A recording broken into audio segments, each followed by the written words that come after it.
اعوذ باللہ من الشیطان الرجیم بسم اللہ الرحمن الرحیم الحمد للہ الذی نور قلوب العارفین بنور معرفتہ واثبت فؤاد انبیائہ واولیائہ بقصص الانبیاء والمرسلین وَأَكْمَلَ إِيمَانَ الْمُسْلِمِينَ وَالْمُؤْمِنِينَ بِوِلَایَةِ عَلِيٍّ أَمِيرِ الْمُؤْمِنِينَ عَلَيْهِ السَّلَامُ وَالصَّلَاةُ وَالسَّلَامُ وَالتَّحِيَّةُ وَالْإِكْرَامُ عَلَى أَفْضَلِ الْمَوْجُودَاتِ الْعَبْدِ الْمُؤَيَّدِ وَالرَّسُولِ الْمُسَدَّدِ الْمُصْطَفَى الْأَمْجَدِ الْمَحْمُودِ الْأَحْمَدِ أعني أبا القاسم محمد وعلى روحه ونفسه وصهره ووسيه سيد الأتقياء والأصفياء مولى الموالي إمام المتقين علي بن أبي طالب لا أوصيائه لا سيما بقية الله في الأرضين روحي وأرواح العالمين لتراب مقدمه الفدا واللعنة الدائمة على أعدائهم أجمعين من الآن إلى قيام يوم الدين أما بعد فقد قال الله الحكيم في كتابه الكريم بسم الله الرحمن الرحيم قد أفلح المؤمنون الذين هم في صلاتهم خاشعون الذين هم عن اللغو معرضون والذين هم للزكاة فاعلون صدق اللہ العلی العظیم. تمام کمالات جناب امیر علیہ السلام میں موجود ہیں، اس لیے سرور کائنات نے ان کا انتخاب کیا. جیسے جناب موسیٰ علیہ السلام پہ اعتراض کیا گیا تھا کہ آپ نے ہارون کا انتخاب کیوں کیا، جو قربانی دینا چاہتا ہے وہ ہارون کے پاس جائے، جو بھی کوئی بھی کام ہے وہ ہارون کے پاس جائے. تو سب سے پہلے اعتراض اٹھایا قارون نے. آپ کے ذہنوں میں ہے نا فرعون، حامان، قارون. تو قارون نے اعتراض اٹھایا تو جناب موسیٰ علیہ السلام نے کہا میں نے نہیں بنایا ہارون کو، اللہ نے مجھے حکم دیا تھا. تو اب آپ نے فرما دیا کہ علی منی بمنزلت ہارون من موسیٰ، علی کو مجھ سے وہی نسبت ہے جو ہارون کو موسیٰ سے تھی. یعنی پیغمبر کا وہی تجربہ رہے گا جو جناب موسیٰ کا رہا، اور رسول خدا کے اوصیاء کا وہی تجربہ رہے گا جو جناب موسیٰ کے اوصیاء کا رہا. وہاں جناب موسیٰ کے بھائی ہارون پہ بھی اعتراض ہوا، یہاں جناب امیر پہ بھی اعتراض ہوا. وہاں جناب یوشع بن نون جو جناب موسیٰ کے وصی تھے ان کے خلاف بھی صفورہ جو تھیں جو جناب موسیٰ کی زوجہ تھیں انہوں نے خروج کیا. یہاں رسول خدا کی بھی ایک زوجہ نے جناب امیر کے خلاف خروج کیا. وہاں جناب موسیٰ کے بیٹوں کے نام تھے شبر و شبیر یا شبیر، یہاں پہ رسول خدا کے نواسوں کے نام تھے، مولا علی کے بیٹوں کے نام تھے حسن و حسین. توجہ ہے تو ہے میرے ساتھ؟ وزارت گرامی بڑی نسبتیں ہیں، اور رسول خدا نے یہاں تک فرمایا کہ جو کچھ موسیٰ کی امت نے کیا بنی اسرائیل میں تم وہ سب کچھ دہراؤ گے. اگر وہ کسی زمین کے سوراخ میں بھی اگر گھس جاتے نا تو تم وہاں پہ بھی گھستے. جو کچھ انہوں نے کیا تم دہراؤ گے. یعنی اس امت کے اندر وہ تمام فرقے بنیں گے، وہ تمام کے تمام بدعتیں، وہ تمام مخالفتیں، سب کچھ اہل بیت کے خلاف. یہی ہوا جناب موسیٰ کے. اور رسول خدا کے فوراً بعد ایک صحابی نے یہ جملہ کہا کہ یا علی آپ خلیفہ نہیں بن سکتے. تو مولا نے کہا کیوں؟ کہا کیونکہ ایک گھر میں نبوت اور خلافت جمع نہیں ہو سکتی. جس گھر میں نبوت ہے وہاں خلافت نہیں ہو سکتی.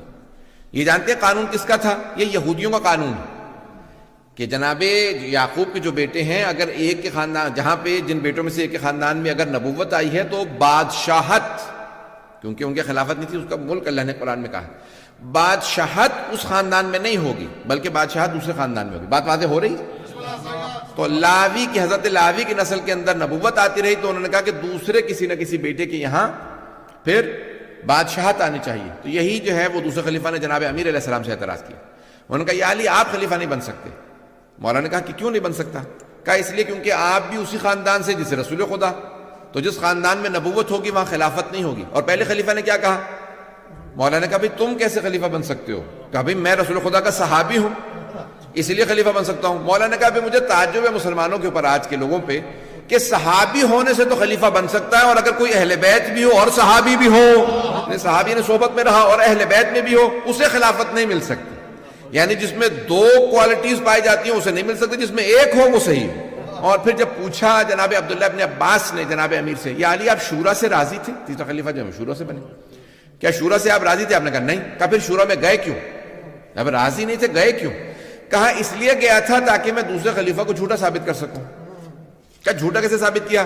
کہا انہوں نے پیغمبر اسلام کے بعد کہا تھا کہ یا علی ایک خاندان میں نبوت و خلافت جمع نہیں ہو سکتی، اور پھر بعد میں شورا بنائی 6 افراد پہ مشتمل، میں سے کوئی بھی ایک آدمی خلیفہ بنے گا، اس میں میرا بھی نام رکھا کہ جو خلیفہ بن سکتے ہیں ان میں سے علی بھی ایک ہیں۔ کہا یا وہ اس وقت جھوٹ بول رہا تھا کہ جب کہہ رہا تھا رسول خدا کے بعد کہ علی خلیفہ نہیں بن سکتے، یا آپ جھوٹ بول رہا کہ بن سکتے ہیں؟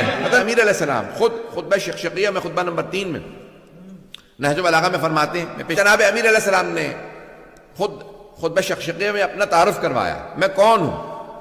کہا کہ لقد تقمصها ابن ابی قحافہ، ابو قحافہ کے بیٹے نے خلافت کا کرتا اوڑھ لیا، اس کا نام نہیں لیا، باپ سے نسبت دینے کے بعد اس کا تعارف کروایا، ابن ابی قحافہ۔ تو کہا ابو قحافہ کے بیٹے نے خلافت کا کرتا اوڑھ لیا۔ خلافت کا کرتا یعنی کرتا، دیکھیں میں مثال کے طور پہ اگر شرٹ میرا نہیں نہ ہوگا، میں پہن لوں گا، تو اگر یا کسی کا مجھ سے کسی کا یعنی قد چھوٹا ہوگا تو مجھے ٹائٹ ہو جائے گا کرتا، اور اگر بڑا ہوگا تو میرے کھلا ہوگا، یعنی پتہ چلے گا یہ ان کا کرتا نہیں ہے۔ تو مولا فرماتے ہیں لقد تقمصها، کسی نے میرا خلافت کا کرتا اوڑھ لیا اور اس کو پتا تھا اسے پورا نہیں آتا، کرتا کہیں جا رہا تھا، وہ کہیں جا رہا تھا۔ پھر مولا فرماتے ہیں ینحدر عن السیل ولا یرقى الی الطیر، کہا وہ جانتا تھا ان محل القطب من الرحا، چکی میں ایک کیل ہوتا، اگر آپ چکی کے 2 پارٹ ہوتے ہیں نا، تو اگر آپ چلانا چاہیں تو جب تک وہ کیل نہ ہو اسے کہا جاتا ہے عربی میں قطب، توجہ قطب کہا جاتا ہے۔ اگر وہ کیل نکال دیں جب آپ چلانا چاہیں تو چکی کے پارٹ اتر جائیں گے، گر جائیں گے، چلے گی نہیں چکی، کیونکہ پتھر ہوتے ہیں، سل ہوتی ہے 2 پتھر، وہ چلتی تب ہے جب وہ کیل بیچ میں ہو۔ مولا فرماتے ہیں خلافت کی چکی میں میرا حال اس قطب کا ہے، قطب من الرحا، میں نہ ہوں تو خلافت چل ہی نہیں سکتی۔ گرامی مولا فرماتے ہیں کہ ان محل القطب من الرحا، میرا مقام وہ ہے جو کہ اس چکی کے اندر اس کیل کا ہے، نکال دیا جائے تو چکی اتر جاتی ہے، میں وہ ہوں خلافت کے لیے۔ ینحدر عن السیل، جب بارش ہوتی ہے نا تو بلند مقامات سے پانی بہہ کے نیچے آ جاتا ہے، پانی رکتا نشیب میں ہے، گودال میں ویلیز کے اندر جہاں گڑھے ہوتے ہیں نا، پتہ نہیں لوگ ہیں یا نہیں، گڑھوں میں پانی رکتا ہے، پہاڑوں پہ نہیں۔ مولا فرماتے ہیں میں وہ پہاڑ ہوں جس پہ پانی رکتا نہیں ہے۔ ینحدر عن السیل، یہ سارے جتنے بھی بارش کے یہ جتنے سیلاب ہیں، کوئی سیلاب میری بلندی کو نہیں جا سکتا، سارے سیلاب بہ کے نیچے ہی جائیں گے، میں اتنا بلند ہوں۔ ولا یرقى الی الطیر، کوئی پرندہ اڑتے ہوئے میری بلندی کو نہیں پہنچ سکتا، پرندے بہت بہت اونچی اڑتے ہیں، مولا فرماتے ہیں میں اتنا اونچا پہاڑ ہوں کوئی پرندہ میری بلندی کو نہیں پہنچ سکتا۔ ولا یرقى الی الطیر۔ عزیزان گرامی مولا اپنا تعارف کروا رہے ہیں، مولا فرماتے ہیں کہ پھر ابھی وہ گیا ہی نہیں تھا، فوراً خلافت کا کرتا دوسرے کو دے گیا، خلافت کا کرتا دوسرے نے لے لیا اور وہاں پہ اس نے فوراً وہ پہن لیا، پھر یہاں تک کہ تیسرے نے خلافت کا کرتا پہنا اور اس نے اپنے سارے خاندان کو قبیلے کو جمع کر لیا، سارے بنو امیہ کو وہ لے کے آ گیا، اپنے بھائیوں کو لے آیا، کزن کو سب کو لے آیا، کہا اور اس کے بعد پھر جو کچھ ہوا ناانصافیاں ہوتی نہیں، سب کچھ ہوتا رہا۔ مولا یہاں پہ جملہ فرماتے ہیں، کہا کہ میں بالکل خاموش دیکھ رہا تھا اور میری میراث لٹ رہی تھی، میں دیکھ رہا تھا، اگر بولتا تھا تو لوگ کہتے تھے علی دنیا دار ہو گئے، یہ دنیا مانگ رہے، اور اگر نہیں بولتا تھا تو لوگ کہتے تھے حق ہی نہیں ہے تبھی بولتے نہیں، کہا بولتا تھا تب بھی میں برا بنتا تھا، خاموش رہتا تھا تب بھی میں برا بنتا تھا۔ پھر مولا فرماتے ہیں کہا کہ سب کچھ ہوتا رہا، وفی میں نے پھر یہ دیکھا کہ وہ یدن جدا، جیسے ہاتھ کٹے ہوئے ہوں سوائے صبر کے کوئی چارہ نہیں ہے، کیونکہ اگر میں ہاتھ اٹھاتا تو پھر میں جیسے ہر میدان میں لڑتا رہا پھر میں ویسے ہی لڑتا، تو میں نے دیکھا کہ نہیں، جیسے ہاتھ کٹے ہوئے بیٹھ کے صبر کرنا چاہیے۔ وفی عین قذن وفی حلق شجن، میری آنکھ میں کانٹا تھا، میرے حلق میں ہڈی پھنسی ہوئی تھی، اور میں خاموش دیکھتا رہا کہ میری میراث لٹ رہی ہے۔ میں نے اتنا صبر کیا، دوسرے مقام پہ فرماتے ہیں نہج البلاغہ میں، اتنا صبر کیا کہ پھر صبر مجھ سے پوچھنے لگا یا علی اور کتنا صبر کیجئے گا، کہ صبر میرے سامنے ہار گیا لیکن میں صبر کرتا رہا۔ یہ مولا علی علیہ السلام فرما رہے ہیں اپنے متعلق۔ پھر مولا فرماتے ہیں میں حکومت میں آ گئے مولا. تو پھر مولا نے فرمایا کہ کس کس کا نام میرے نام کے ساتھ لیا جانے لگا. لوگ کہنے لگے کہ ہم علی کا ساتھ دیں یا معاویہ کا ساتھ دیں. کہا پہلے لوگ میرا نام لیتے تھے علی و معاویہ، اور پھر لوگ اس حد تک مجھے گرایا، نزلن الدہر نزلن الدہر، دنیا نے مجھے اتنا گرایا کہ لوگوں نے پہلے اس کا نام لیا معاویہ و علی. مولا فرماتے ہیں اولاً تو مجھے اس بات پہ دکھ تھا کہ میرا نام اس کے نام کے ساتھ آ رہا، اور اس سے زیادہ تو مجھے دکھ اس بات کا تھا کہ پھر کچھ لوگوں نے اس کا نام پہلے لینا شروع کیا، میرا بعد میں لینا شروع کیا. اذان گرامی، یہ مولا کائنات کی توہین اس حد تک کی گئی. مولا فرماتے ہیں مجھے دل آزاری کی گئی کہ اس کا نام لیا گیا کہ کس کا ساتھ دیں. مولا فرماتے ہیں میں تو کوئی نہیں، رسول اسلام کے بعد کوئی آدمی ایسا نہیں کہ جو میرے مقابلے میں آ سکے. اور پھر مولا نے تعارف کروایا، کہا کہ میں تم لوگ جب نماز جانتے ہی نہیں تھے، میں اس وقت بھی نماز پڑھتا تھا.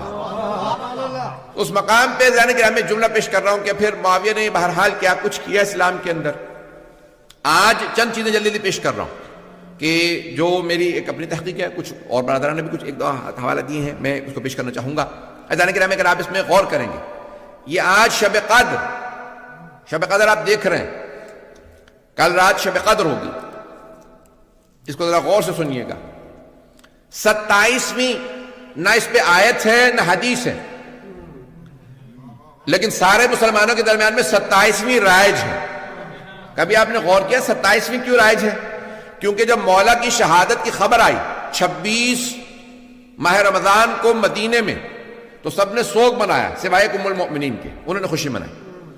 اور پھر جب شام خبر پہنچی تو معاویہ نے 27 کو جشن کا اعلان کیا اور کہا یہ افضل ترین رات ہے کیونکہ آج ہمیں اچھی خبر ملی ہے. اس نے خوشیاں مناؤ. کیوں، کیا ہوا؟ کہا علی جو ہیں وہ کوفے میں سجدے کی حالت میں مسجد کوفہ کے اندر مار دیے گئے. شہید تو ہم کہہ رہے ہیں، وہ تو کہتا مار دیا کیونکہ وہ مسلمان نہیں مانتا تھا مولا کو. تو وہ باقاعدہ ممبروں سے مولا کا نام لے کے توہین کراتا تھا، تبرہ کراتا تھا 40 سال. اذان گرامی، یہ آج کسی مسلمان سے کہتے ہیں، پوچھ لیجئے جا کے کہیں سوال کریں، گلی میں کوئی کھڑا ہوگا فوراً، یہاں پہ بھی اہل سنت میرے برادران آتے ہیں، ہر روز آتے ہیں، ان سے پوچھ لیجئے، اور سنتے بھی آن لائن، مجھے میسیجز بھی آتے ہیں، مجھے اندازہ ہو جاتا. اذان گرامی، کسی بھی آپ اہل سنت سے پوچھ لیجئے، اگر کوئی پہلے 3 خلفاء میں سے کسی پہ لعنت کرے، آپ کا اس کے متعلق کیا خیال ہے؟ تو سارے کے سارے ہمارے سنی بھائی، مسلمان بھائی کہیں گے وہ دین سے خارج ہے، کافر ہے. ایسا ہے یا نہیں؟ بھئی فوراً کے فوراً آپ سے کسی مسلمان سے پوچھ لیجئے شیعہ کے علاوہ، تو وہ فوراً جو ہے وہ آپ کو کیا کہے گا کہ جو پہلے 3 خلفاء پہ لعنت کرے وہ دین سے خارج ہے، وہ کافر ہے. اچھا اگر کوئی 4تھے خلیفہ پہ لعنت کرتا ہے، اس کے متعلق کیا خیال ہے؟ تو فوراً خاموش ہو جائیں گے. کیوں؟ کیونکہ جانتے ہیں تاریخ میں بہت سوں کے چہروں سے نقاب اتارنا پڑے گا. تاریخ میں بہت سے ایسے چہرے گزرے، ان سب کے چہروں کو کیا کیجیے گا؟ اور پھر سب سے بڑا کیا کر کے فوراً لے آتے ہیں. مجھے تعجب ہے مسلمانوں کے اوپر، رشتے جب پیش کرنے آئیں گے تو فوراً کہہ کہ نہیں آپ ان کو برا نہیں کہہ سکتے. کیوں بھائی؟ معاویہ کیوں نہیں کہہ سکتے؟ بھائی وہ خال المؤمنین ہے، مسلمانوں کے ماموں ہیں. بھائی امہات المؤمنین کے سارے رشتے نہیں ہیں. پتہ نہیں لوگ ہیں یا نہیں ہیں، غور سے سنیے گا اس بات کو. اذان گرامی، اگر امہات المؤمنین، کیا امہات المؤمنین کا امت سے پردہ واجب نہیں تھا؟ واجب ہے. کیا اگر وہ ہماری مائیں ہیں تو ان کی ہمیں میراث بھی ملے گی؟ نہیں، میراث نہیں ملے گی. صرف یہ ہے کہ ان سے شادی نہیں ہو سکتی اس لیے مائیں ہیں، یہ نہیں کہ ان کے جو رشتہ دار ہوں گے وہ سارے ہمارے رشتے. اگر ان کا کوئی باپ ہے تو وہ نانا، بھائی ہے تو ماموں. یہ نہیں کہا قرآن نے، نہ رسول اکرم نے کہا. امہات المومنین کے رشتے نہیں ہیں. لیکن بہت سے لوگ جو ہے وہ فوراً حضرت ام حبیبہ کو پیش کر دیتے کیونکہ ان کے بھائی تھے تو ہم ماموں بنتے، اب برا نہیں کہہ سکتے. اچھا تم ایک ماموں پیش کرو گے تو ایک ماموں ہمارے پاس بھی ہے جن کا نام ہے حضرت محمد ابن ابی بکر. نہیں، انہیں نہیں ہم مانتے کیونکہ وہ بہن کے خلاف جنگ کر رہے تھے، علی کے ساتھ مل گئے تھے. پتہ نہیں لوگ اصول ایسا بناؤ جو ہر جگہ کارآمد ہو، یا پھر اصول نہ بنا. پتہ نہیں لاکھ بات پہنچ رہی ہے نہیں پہنچ رہی. اذان گرامی، پھر جب یہاں پہ لعن کا معاملہ آ جاتا ہے، گالی بکنا، سب و شتم. آج پاکستان کے اندر کوئی بھی اگر توہین رسالت کرتا تو قانون ہے کہ اسے مجازات کیا جائے گا، اسے کرمنل، اس کے اوپر کنوکشن ہوگی، اسے سزا موت دی جائے. ایسا ہے یا نہیں ہے؟ میں زیادہ تر یہاں پاکستانی بیٹھے ہیں یا کہیں اور سے آئے ہیں؟ میں پاکستانی بیٹھے تو ہاں ہوں تو کیجئے، مجھے پتا چلے پاکستانی ہے. قانون ہے یا نہیں ہے پاکستان میں؟ باقاعدہ جو ہے وہ ایک قانون ہے کہ توہین رسالت ہوگی، اور اس کے اندر اگر کوئی معذاللہ گالی بک دیتا ہے تو چاہے کسی بھی دین سے ہو تو اس کو فوراً سزا موت دی جاتی ہے، نہیں تو مسلمان پہلی سزا موت سے اسے مار دیتے ہیں. اور رسول اسلام فرما رہے ہیں من سب علی فقط سبنی، جس نے علی کو گالی بکی اس نے مجھے گالی بکی. یہ کسی اور صحابی کے لیے نہیں کہا، صرف علی کے لیے کہا. یعنی علی کی توہین رسول کی توہین ہے. تو جو جناب امیر کی توہین کرے گا اسے بھی سزائے موت ملنی چاہیے. اور تاریخ میں ایسے ہیں کہ جو سب کچھ کرتے رہے لیکن نہیں، نہ آج تک ان کو سراہا جا رہا ہے اور نہ جانے کیا کچھ القاب ان کو دے دیے گئے ایسے لوگوں کو. اب میں پیش کر رہا ہوں ہمارا معاملہ کیا بنو امیہ کے ساتھ. چلے سارے بنو امیہ کو رہنے دی، ہم تو سارے بنو امیہ کو برا کہتے ہیں. آپ نہیں مانتے کوئی مسئلہ نہیں، لیکن کم از کم جو اہل بیت کے قاتل ہیں ان کو تو چھوڑ دیجئے. پہلے ابو سفیان و ہندہ حضرت حمزہ کے قاتل ہیں یا نہیں ہیں؟ بھائی یہ نہیں کہتے کہ قاتل نہیں ہے، وہ کہتے ہیں توبہ کر لی تھی. وہ یہ نہیں کہتے کہ قتل نہیں کیا، قاتل نہیں ہے. بھائی قاتل تو ہے. ہم کہتے ہیں توبہ بعد کا معاملہ. اگر تم لعنت نہیں کرنا چاہتے کم از کم مانو تو مت. کہتے نہیں ایسا نہیں ہو سکتا. پیغمبر اسلام پیغمبر صاحب کی کہاں سے ضمانت ہے کہ رسول خدا نے کہا ہاں میں ان کو معاف کر رہا ہوں؟ بلکہ رسول خدا کی یہاں حدیث مل جاتی ہے، ہمارے یہاں موجود ہے کہ اگر غلاف کعبہ سے ہندہ لپٹی ہوئی ہو تب بھی قتل کر دینا. اگر کوئی صحابی رشتے کی وجہ سے کہ نہیں جانے دو میری کزن ہے تو اب کیا کیا جائے؟ کیونکہ صحابی ہیں ان کو بچانے کے لیے کہا جائے پیغمبر اسلام نے معاف کر دیا. پتہ نہیں بات پہنچ رہی ہے نہیں پہنچ رہی. اذان گرامی حضرت حمزہ کے قاتل کون؟ یزید کے دادا دادی. یزید کا باپ معاویہ امام حسن کا قاتل، یزید امام حسین کا قاتل. وہ تو یہ کہہ لیں کہ یزید نے جنگ کی تھی، نہیں تو اگر اس نے بھی زہر دیا ہوتا وہاں پہ بھی کوئی توجیہ آ گئی ہوتی. پتہ نہیں لوگ ہیں یا نہیں. بھئی جب بیٹے نے امام حسین کو مارا نہیں، باپ نہیں مار سکتا. پتہ نہیں کیسی کیسی توجیہات لے کے آتے. نہیں باپ نہیں مار سکتا. کیوں نہیں مار سکتا؟ مولا علی کے خلاف جنگ کر سکتا، مولا کی توہین کر سکتا ہے. اور یہ حوالہ بہت سے مجھے مصنف المصنف کے اندر بھی ہے، لیکن میں نے خود تلاش کیا، مجھے بخاری میں بھی مل گیا. صحیح بخاری میں موجود ہے کہ سعد بن ابی وقاص نے کہا معاویہ تو احرام میں ہے، حج پہ آیا ہے، علی کا نام لے کے توہین کر رہا. اس نے وہاں پہ بھی توہین کی ہے. عزیزان گرامی وہ افراد جو اتنی توہین کر رہے ہیں، کس نے پیسے دیے تھے؟ پھر جودہ بنت اشعث کو 5,000 کس نے بھیجے تھے؟ کس نے کہا تھا اپنے بیٹے سے شادی کرا دوں گا؟ کس نے کہا تھا کہ تو زہر دے دے؟ زہر میں نے بھجوایا. پہلے جو 6 زہر دیے تھے وہ کمزور تھے، ایسا زہر بھیجا کہ جگر کے ٹکڑے ہو جائیں. یہ اس نے کہہ کے بھیجا نہیں بھیجا؟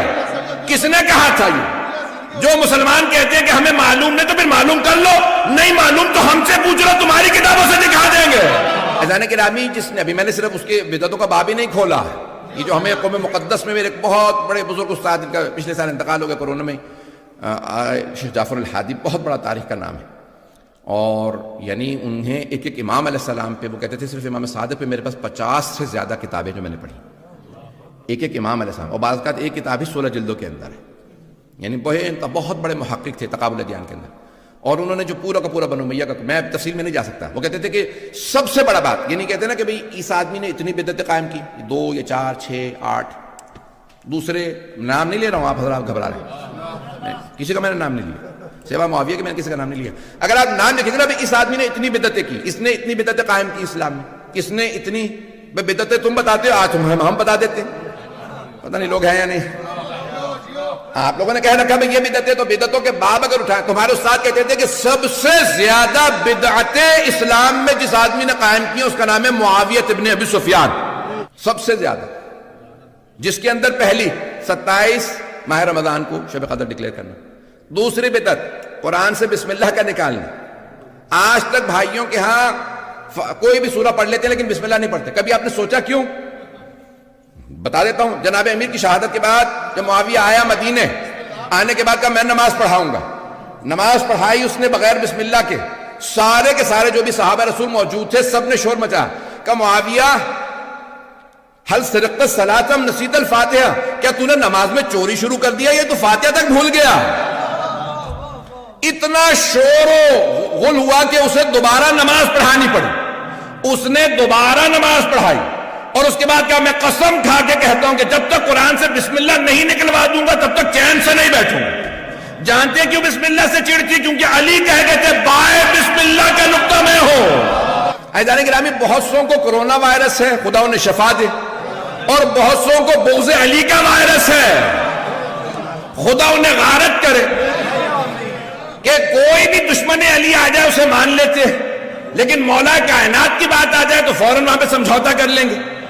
آج پاکستان کے اندر بڑی دیدہ دلیری سے مسجدیں کھلی ہیں، تراویح میں آ سکتے ہیں، بازار کھلے شاپنگ پہ جا سکتے ہیں، دفتر کھلے ہیں، آپ کبھی بھی آنا جانا چاہیں جا سکتے ہیں، پتہ نہیں لوگ ہیں یا نہیں، دکانیں کھلی ہیں۔ پابندی ہے تو اوپن گراؤنڈ میں علی بن ابی طالب کے جلوس پہ پابندی ہے۔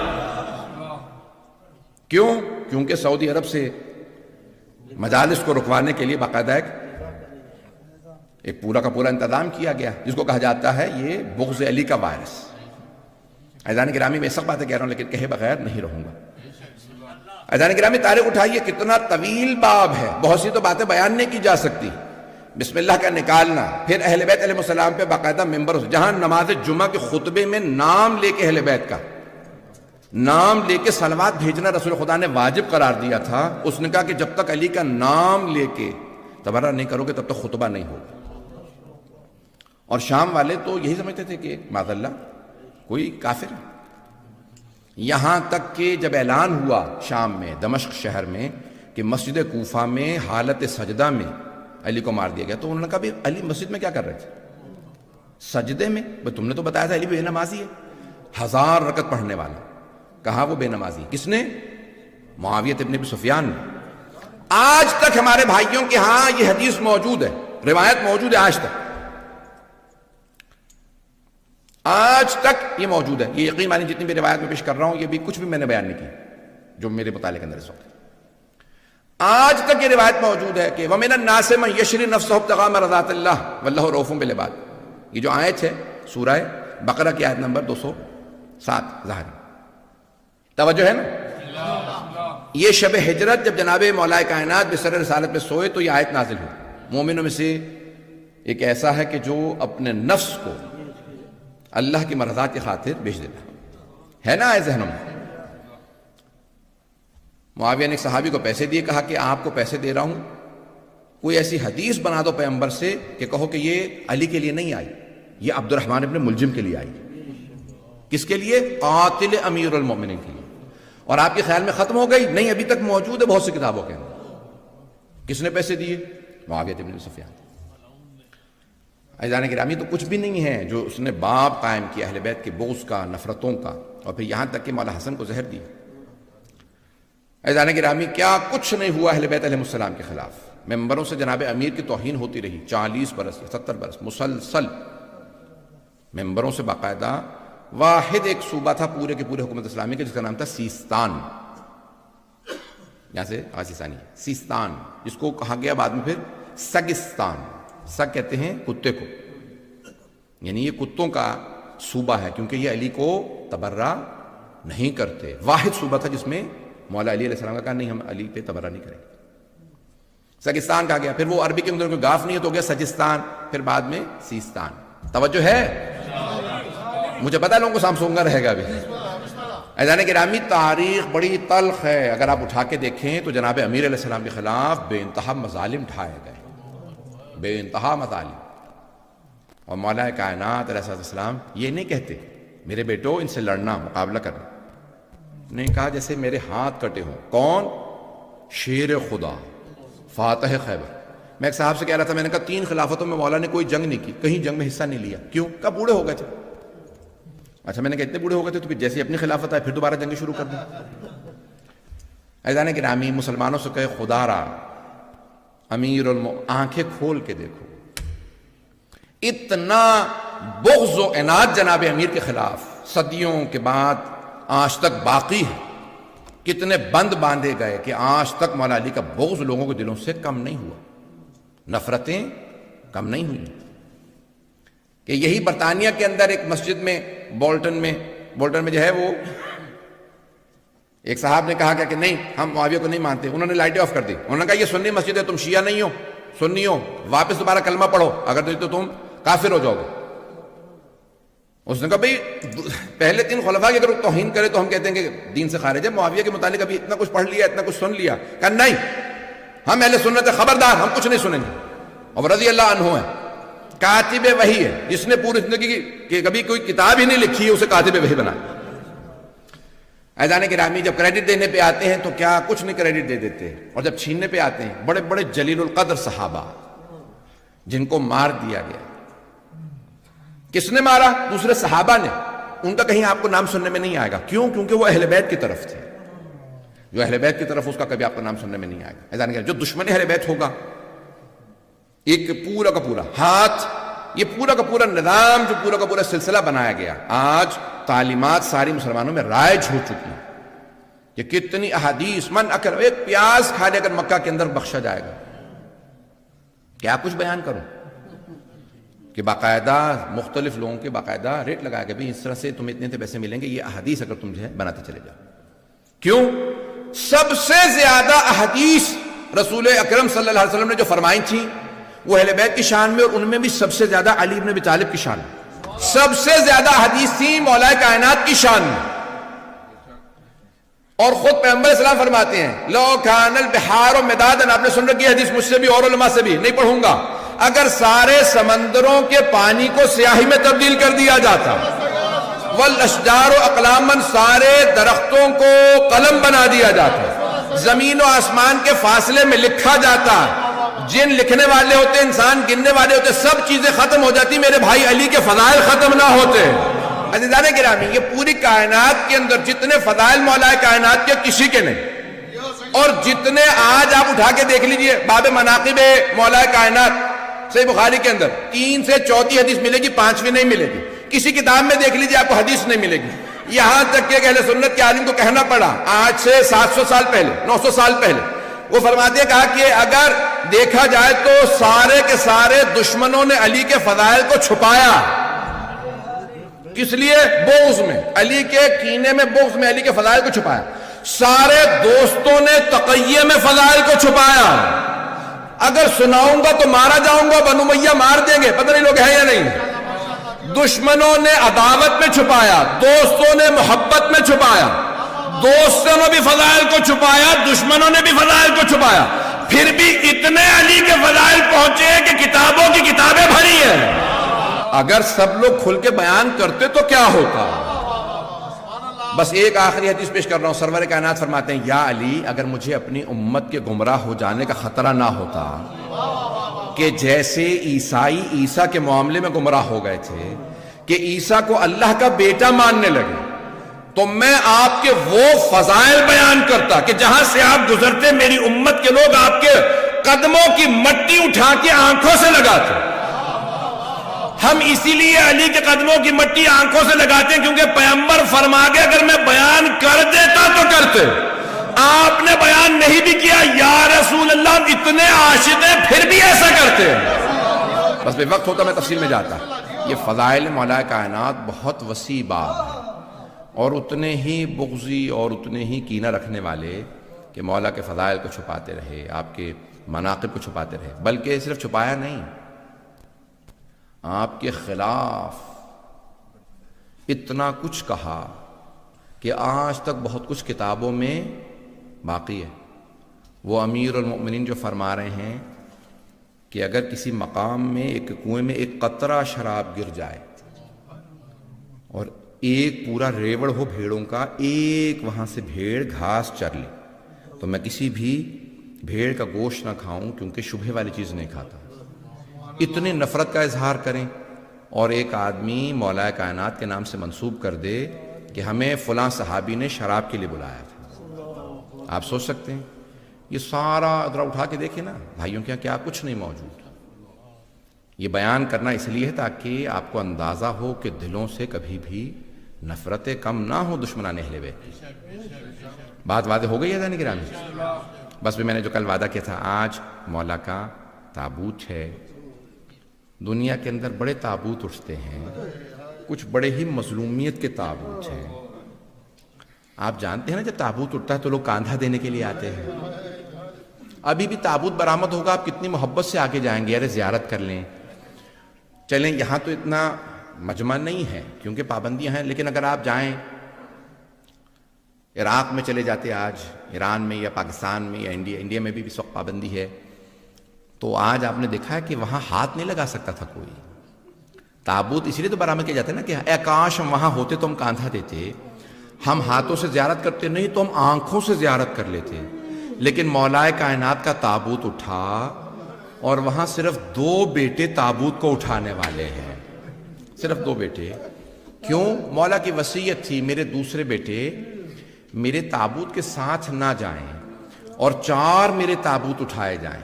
ایک مکے بھیج دیا جائے, مدینے بھیج دیا جائے, یمن بھیج دیا جائے, اور پھر ایک میرا تابوت میرے بیٹے حسن حسین لے کے جائیں نجف اشرف, اور وہاں پہ اس کو جا کے جس مقام پہ وہ جانتے ہیں کہ کس مقام پہ دفنانا ہے جہاں جناب نوح نے قبر کو حفر کیا تھا. عزیزان گرامی, اب یہاں پہ ایک مرتبہ تابوت کو مولا حسن علیہ السلام فرماتے ہیں کہ ایک مولا کے آخری لحظات ہیں. ایک مرتبہ مولا کائنات نے کہا مجھے اٹھا کے بٹھا دو, اے میرے بیٹا حسن مجھے اٹھا کے بٹھا دیجئے. آپ کے جد رسول خدا تشریف لا رہے ہیں, آپ کی ماں فاطمہ تشریف لا رہی ہیں, سارے انبیاء میرے استقبال کے لیے آ رہے ہیں.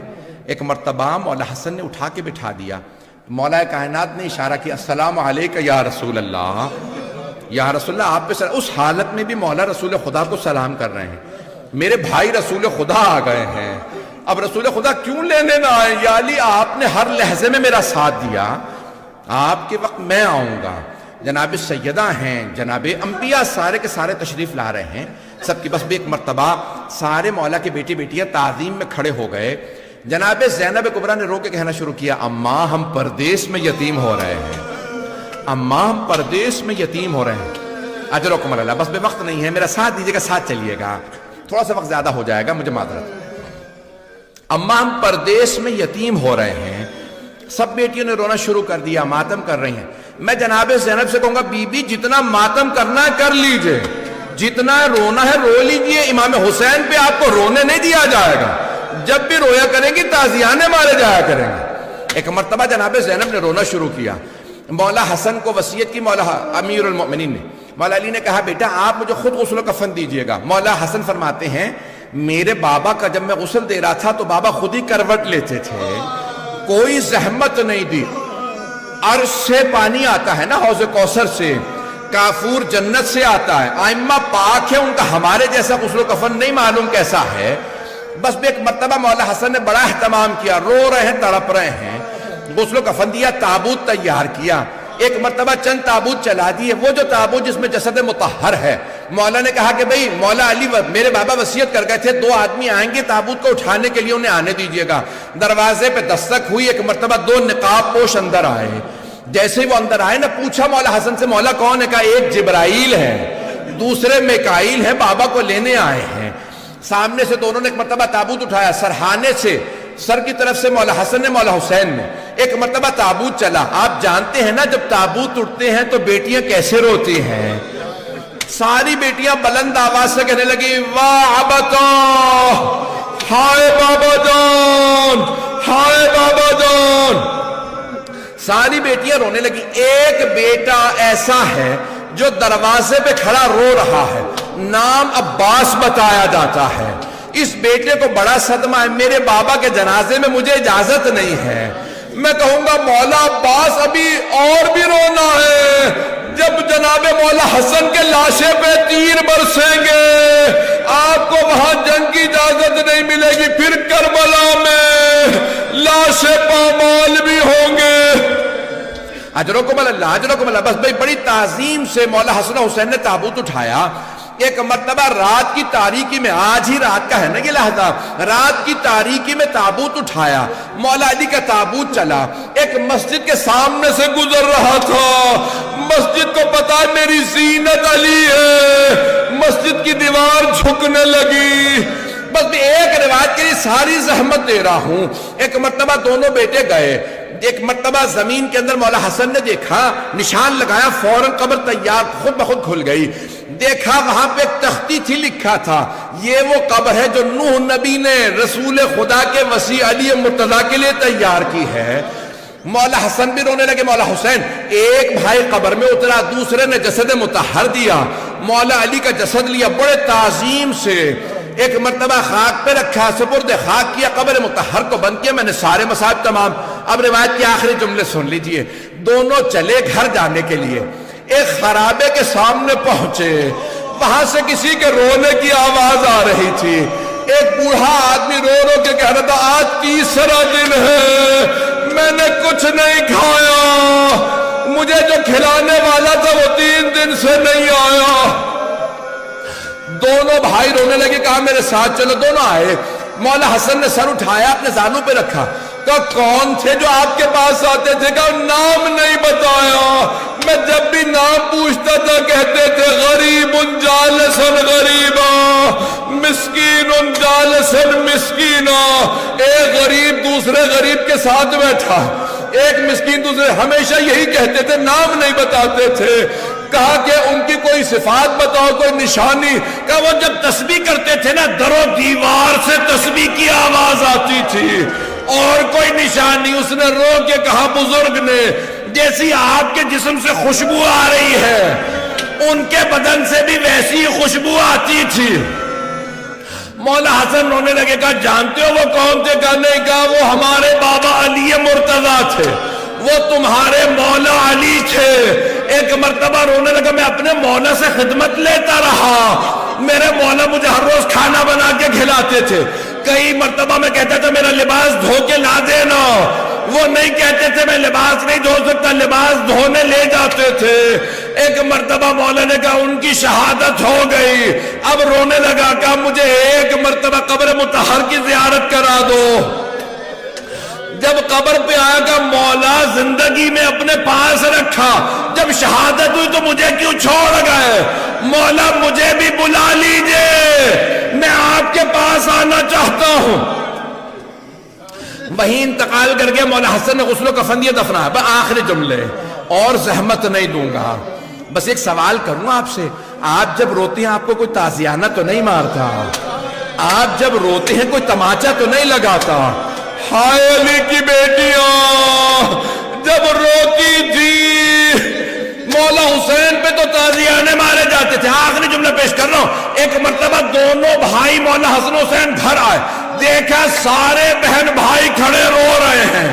جناب زینب سوال کر رہی ہے, اب ہمارا گھر میں دل نہیں لگتا, میں جہاں دیکھتی ہوں بابا نظر آتے ہیں. بس بھئی تابوت برآمد ہونے والا ہے. تاریخ میں بڑے ہی مظلومیت کے تابوت ہے. آج مولا علی کا تابوت ہے. جب کاندھا دیجیے گا تو رو کے کہیے گا مولا آپ کے بیٹے بیٹیاں روتے رہے, ہمیں تابوت کے ساتھ جانے دو. لیکن مولا نہیں جانے دیا. مولا ایک اور تابوت ہے جو پلے بغداد میں دھوپ میں پڑا ہے.